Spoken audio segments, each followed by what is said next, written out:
नमस्कार किसान भाई, एक बार फिर स्वागत है हमारे यूट्यूब चैनल में। किसान भाई, आज हम प्याज की खेती पर और बात करने वाले हैं बहुत ही महत्वपूर्ण टॉपिक के बारे में। किसान भाई, आज हम बात करने वाले हैं प्याज में जलेबी रोग कैसे लगता है, इसके क्या कारण होते हैं, क्या फैक्टर होते हैं, ये कीटों से लगता है या फिर फंगस से लगता है, और किसान भाई इससे कैसे निजात पा सकते हैं, कौन सी फंगिसाइड इस्तेमाल करें, कौन सी कीटनाशक इस्तेमाल करें। इन्हीं सारी तमाम बातों पर आज हम चर्चा करने वाले हैं। तो आइए बात करते हैं कि प्याज में जलेबी रोग कैसे लगता है और इसके क्या सिम्टम्स होते हैं।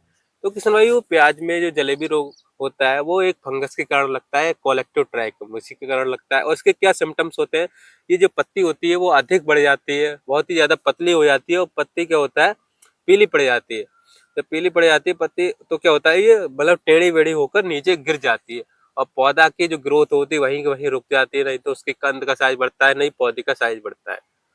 तो स्नायु इसके लिए हम मतलब बहुत ही आपको सिस्टमिक फंगिसाइड लेकर आए हैं। तो पहले तो बात कर लेते हैं कि स्नायु की।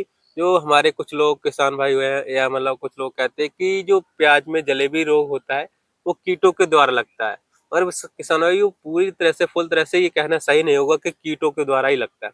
कुछ मतलब हद तक जो जिम्मेदार होते हैं वो कीट भी होते हैं। किसानों क्या होता है, जो कीट होते हैं प्याज में, जैसे कि थ्रिप्स हो गया, व्हाइट फ्लाई हो गया, मतलब ये सब कीट, रस जो सब कीट होते हैं, तो क्या होता है इसमें जो रस इसका सकिंग कर लेते हैं, रस चूसते हैं, तो क्या होता है जो पौधे में जो पत्ती होती है उसमें बहुत मतलब स्पॉट बन जाते हैं। आपने देखा होगा बादामी कलर के और मतलब सफेद कलर के। क्या होता है इसमें, जैसे कि होल टाइप की पत्ती बहुत ही ज्यादा मतलब कमजोर हो जाती है।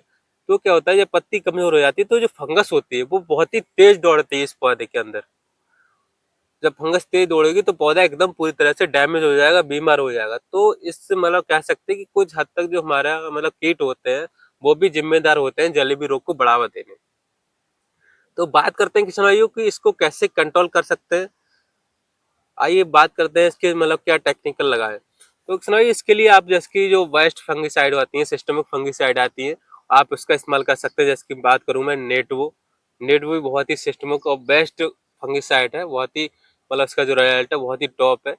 और बात करते हैं किसान भाई दूसरी फंगिसाइड के बारे में, जैसे कि आपकी एमिस्टार हो गई, ये भी बहुत ही बेस्ट फंगिसाइड है। और तीसरी मतलब तीसरी फंगिसाइड की बात करें किसान भाई, तो आपको जैसे कि कस्टोडिया हो गया, इसका भी इस्तेमाल कर सकते हैं। इन तीनों में से आपको किसी एक का इस्तेमाल कर सकते हैं। आपने एक का इस्तेमाल कर दिया तो आप दूसरा मतलब बदल कर भी इस्तेमाल कर सकते हैं, चेंज करके, तो आपको जो रिजल्ट है वो भी बेहतर मिलेंगे।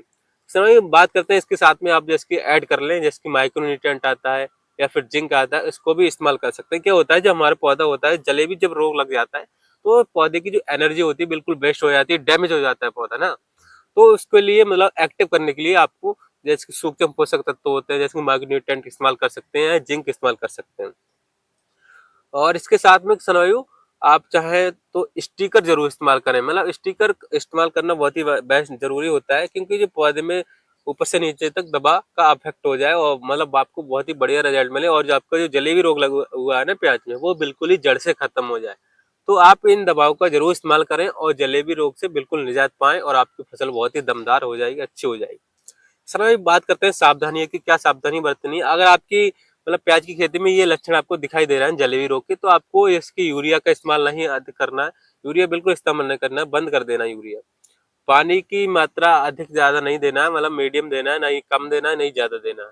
तो इन तमाम बातों का जरूर ध्यान रखें और अपनी फसल को बहुत ही अच्छी और बम्पर बनाए। तो सुनाइए, आशा करते हैं जानकारी पसंद आई होगी। जानकारी पसंद आए तो वीडियो को ज्यादा से ज्यादा लाइक करें। आप हमारे चैनल पे नए हो तो चैनल को जरूर सब्सक्राइब करें, और बहुत ही जल्द मिलते हैं एक नई वीडियो में एक नई जानकारी के साथ। तब तक के लिए आज्ञा दीजिए, नमस्कार।